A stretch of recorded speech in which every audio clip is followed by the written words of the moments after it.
I was a dispatcher for the agency. Something inside me told me to tell my coworkers, if anything were to happen to my husband, please don't come to my house. Please just call me, because we lived about an hour away from where we worked, and if I was able to get to the hospital before he died to say goodbye, please give me that gift.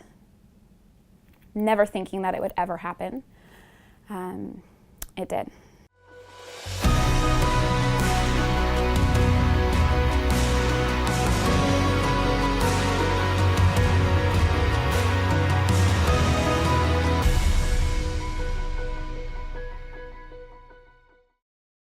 Susan, let's just dive right into this. Okay. I am honored and humbled to have the opportunity to chat with you today. So why don't we start with what brings you out here to the COPS conference? So I am president of NorCal COPS. I've been president for the last 4 years, and I actually got asked to come out to help with the conference. Awesome. Yeah. What was the first engagement you ever had with COPS? How'd you hear about these guys? So my husband was killed in the line of duty on October 4th, 2008. And a couple weeks later, I had a knock at the door and a lady coming to my house and telling me she was part of this organization called COPS. I don't remember the whole conversation, right, because it was a big blur back then, but basically she was telling me that she and the organization was going to be there for my daughters and I. And while they couldn't bring my husband back, they would be there for us through the hard times. So this was just over 10 years ago now. Yeah. Tell me a little bit about that day that you got the knock on the door. So I actually didn't get a knock at the door. I was a dispatcher for the agency, and we had kids, and I wanted to be an at-home mom. And so when my first daughter was born, I decided to leave the department. But something inside me told me to tell my coworkers, if anything were to happen to my husband, please don't come to my house. Please just call me, because we lived about an hour away from where we worked, and if I was able to get to the hospital before he died to say goodbye, please give me that gift. Never thinking that it would ever happen. It did. October 4th, my husband woke up. He woke me up to say goodbye, and he went off to work. And about 3 hours later, I got a phone call, and it was a friend of mine from dispatch. And I think when I saw her number, I thought maybe she was just calling to say hi, or it never really crossed my mind until I answered, and she was crying. And she said that Brad was in an accident and that it was bad. So of course I raced to the hospital. An off-duty officer came and got me. And it was the longest drive. Like I kept wanting to ask all of the officers what he looked like or if he was going to be okay. When we got to the hospital, I was escorted to an emergency room where I waited. They came in and handed me my husband's ring and said that it was protocol, that they had to take off all jewelry. And I kept asking them when I could take him home. I think part of me knew that it was not going to turn out the way I wanted to, but I think part of me was hoping that I was wrong. About an hour later, a doctor came in and he started talking his medical jargon. I wasn't sure if I really understood what he was saying or if I was just kind of really just blocking everything out.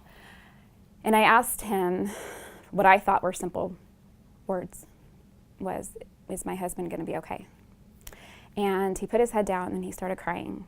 And he said, your husband's injuries are too severe to survive.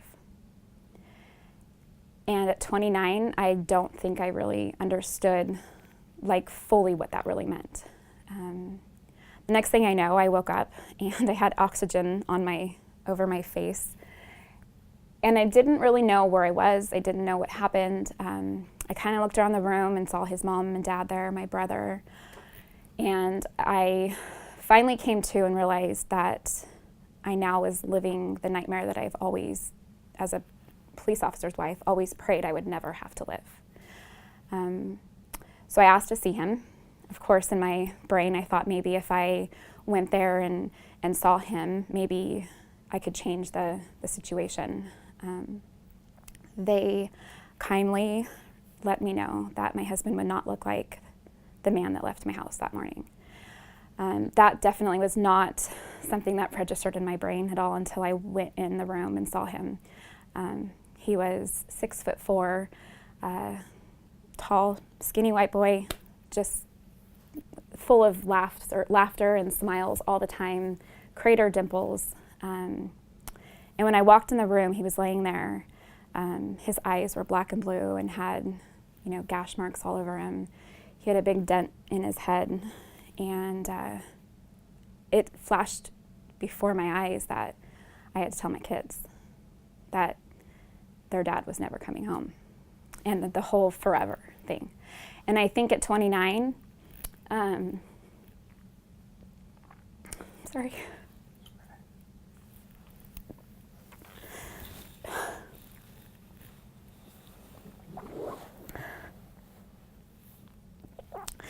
At 29, I didn't know what forever meant.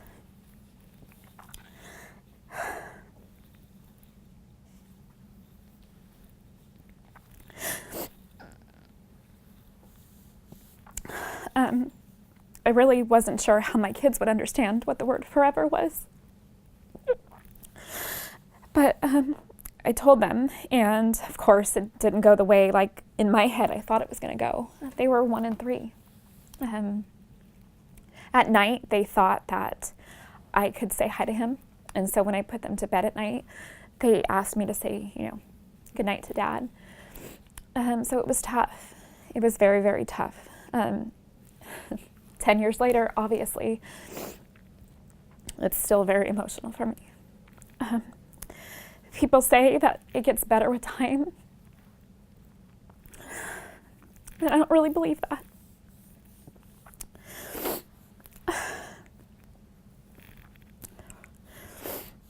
I think time just teaches you to learn to live with it.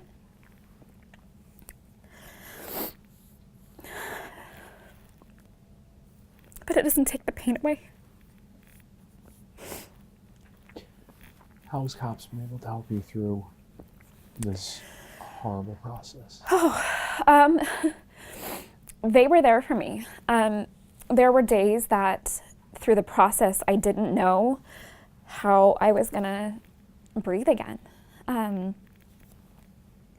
honestly didn't think that I could process it very much. But they reminded me that even though, again, that they couldn't bring him back, that they would be there by my side. And as the months and the years went by, I slowly started to realize that, yeah, he's gone. And I can't change it, and I can't change it for my babies. But that we need to make him proud and keep moving forward for him. Then I realized that I wanted to give back, that they helped me so much that I wanted to be there to give back to them and start helping and being there for other survivors. And while it is hard to be there and to keep reliving this, it is definitely therapeutic and cathartic to help. While it's still emotional, I think it's good for my soul. And I do think it's good for my kids to see that there is pain and there's sadness, but that you can be happy and you can rebuild your life and you can walk this road, this journey, and you can make life good. It's different. I mean, our lives will never be the same. It'll never be full again, but it's as full as it can be without him. I mean, it was a big missing piece, No doubt, and always will be. How are your kids doing now?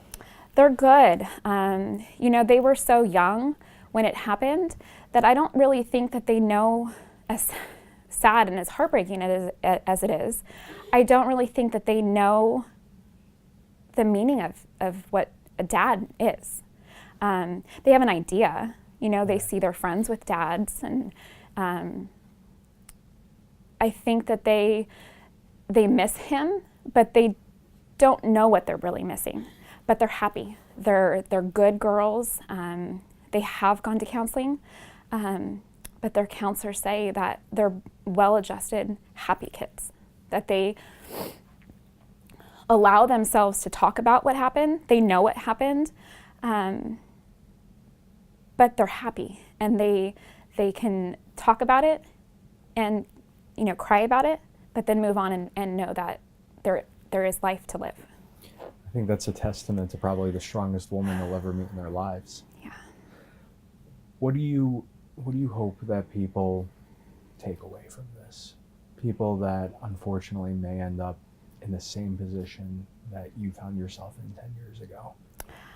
I really hope that they grab a hold to COPS. This organization is, I think, bigger than any of us can really even put into words. It has absolutely helped rebuild our shattered lives. That saying is, it seems so small, but in reality, it's huge. I mean, I went from being, you know, a 29-year-old single mom, completely shattered, completely broken, to somebody that I have so much strength, and I have so much joy, and I can attribute it to COPS.